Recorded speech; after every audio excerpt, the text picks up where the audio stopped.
summit, we'll also hear from him his stories and his life lessons. Over to you, sir.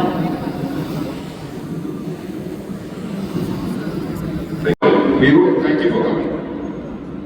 Thank you Manoj ji. वैसे मैं बताऊँ, मुझे opening करते हुए किसी ने पूछा नहीं कि आप कहाँ स्ट्राइक लोगे, नॉन स्ट्राइक लोगे। Thank you for asking me कि where you want to set. Sourav Gandhi और सचिन तेंदुलकर ने कभी नहीं पूछा मेरा तो उधर से आप स्ट्राइक लिए। इसी से शुरू करते हैं। आप उनके जूनियर होने के नाते आपके पास ऑप्शन है। इमेजिन करो, आप अपने जूनियर को ऑप्शन दोगे कि तुम्हें आप डिसाइड करोगे कि मैं यहाँ बैठूंगा तुम वहाँ बैठ।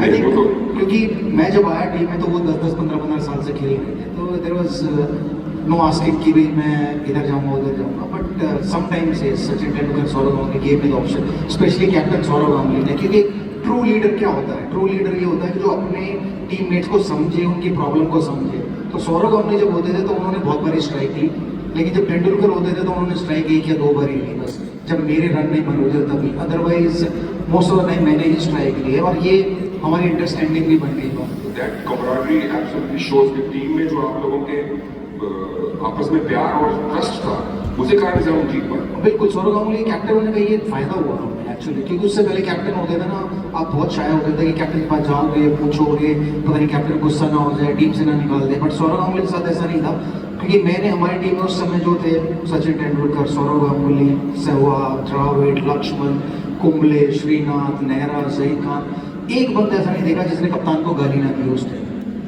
तो he was so good with the players कि हम उनको कुछ भी बोल सकते थे। इवन ग्राउंड पे भी कि दादा ये नहीं करेंगे, वो करेंगे, ऐसा नहीं करेंगे, वैसा करेंगे, वो एग्री कर जाते थे। तो वो एक लीडरशिप क्वालिटी थी सौरव गांगुली ने।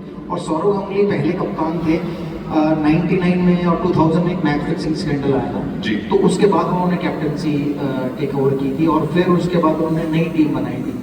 और नई टीम बनाने के बाद उन्होंने वो पहली बार हम लोग ओवरसीज इंग्लैंड गए, वहाँ पर हमने टेस्ट सीरीज ड्रॉ की। ऑस्ट्रेलिया गए, वहाँ टेस्ट सीरीज ड्रॉ की, वहाँ टेस्ट मैचेस जीते भी। साउथ अफ्रीका टेस्ट सीरीज, तो पहली बार ऐसा हुआ था कि इंडियन टीम बाहर गई और हमने टेस्ट सीरीज को ड्रॉ किया और टेस्ट मैचेस जीतने शुरू करे और अग्रेसिव क्रिकेट खेलने शुरू करे। अब तो इससे मुझे ये समझ में आया कि अगर आप स्टार्टअप के फाउंडर या को फाउंडर या सीईओ हैं, अपनी टीम को उतना ऑप्शन देना, मैं एक ही चीज़ कहता था कि वो मुझे कहते थे कि वीरू तू जैसे तूने खेला वैसे खेल, जो तेरी बैटिंग स्टाइल है वैसे ही खेल। तो मैं रिस्क लेता था, क्योंकि अगर मैं 0 पे आउट हो गया तो मेरे पास सचिन तेंदुलकर है, द्रविड़ है, गांगुली है, सो वो मेरी कंपनी के सीईओ, सीएफओ या मैनेजिंग डायरेक्टर होते हैं, तो they can take care of my company. अगर मैं एक रिस्क लेके आउट हो गया, तो वैसे ही अगर आपकी कंपनी में कोई ऐसे हैं एम्प्लॉय जो रिस्क ले रहे हैं, जिनको आप हायर करते हो, तो उनका बैकअप करना आपका बहुत जरूरी है, वरना क्या होता है कंपनी ज़्यादा ऊपर जाती है। तो सारी स्ट्रैटेजी बनानी जरूरी है। बिल्कुल, चाहे वो कंपनी जा रही हो, चाहे वो क्रिकेट खेल रहा हो। देखिए, एक टीम की तो कंपनी है, मतलब इज्जत दाव पे लगी होती थी। अगर खराब खेलो तो लोग गालियाँ भी बड़ी देंगे, अच्छा खेलोगे तो तारीफ भी बोल देंगे। तो वैसी कंपनी है, यहाँ 11 नहीं 1100, 11,000 या 11 लाख लोग होते हैं बस। बिल्कुल सही बात है। आई एम ग्लैड कि ऐसा है।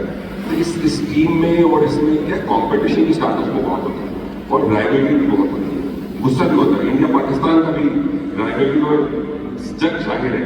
तो उसके बारे में, और आपके खास करके जो 300 रन जब आपने बनाए थे, और वो जो स्लेजिंग हुई थी, और जो भी share something how you dealt with it. देखिए, मेरा पहला मैच हुआ था, मेरा फर्स्ट इंटरनेशनल मैच था 1 अप्रैल 1999 को। मैंने 1 रन बनाया, 2 बॉल खेले, मैं आउट हो गया। मैं पाकिस्तान के साथ वो मैच था। तो जितनी गालियाँ मैंने क्रीज पर पहुंचने के लिए सुनी है, तो एक 19 साल के लड़के को ये मालूम नहीं होता इतनी गालियाँ होती भी हैं। तो वो गालियाँ उन्होंने मुझे दी, मैं 1 रन पे आउट हो गया। मैं दुखी था कि यार इतनी गालियाँ मैंने खाई हैं, इनको लौटाऊंगा कैसे। तो मन में ये था कि जब भी मुझे मौका मिला पाकिस्तान से दोबारा खेलने का, तो सारी गालियाँ लौटाऊंगा। फाइनली मुझे 2004 में मिला, जब मैंने 300 रन बनाए, 309 रन मुल्तान में। तो जितनी गालियाँ मुझे मिली थी, वो सारी गालियाँ मैंने वापस से लौटाई। शोएब अख्तर को, मोहम्मद शामी को, अब्दुल रज़ाक को, इंजमाम उलग को, जिन्होंने मुझे दी थी उस समय पे, शाहिद अफरीदी को, तो सारी लौटाई। और लौटाते लौटाते मारा भी बहुत, तो 309 रन बनाए। तो वो पाकिस्तान, मुझे याद है कि शोएब अख्तर, मैं 228 पे नॉट आउट था, तो राउंड द विकेट आके मुझे बाउंसर मार रहा था, तो मैं टक कर रहा था। तो हर बॉल भाग गया, हुक मार के दिखा, फिर बॉल बाउंसर मारे, फिर मैं छोड़ दूँ, बोला हुक मार के दिखा। तो 1 ओवर हो गया, 2 ओवर हो गए। तो फाइनली तीसरे ओवर में उनके मेरे को बैक पे बॉल लगी, 1 रन हुआ। तो मैं जाते जाते बोला, मैंने मतलब आप स्ट्राइक पे आया, अब तो बाउंस में मार। तो सचिन तेंदुलकर स्ट्राइक पे आया, उन्होंने बाउंस से मारा, सचिन तेंदुलकर ने हुक किया, वो चौका छक्का हो गया। तो मैं शोएब अख्तर के पास गया, मैंने कहा बेटा बाप बाप होता है, बेटा बेटा होता है।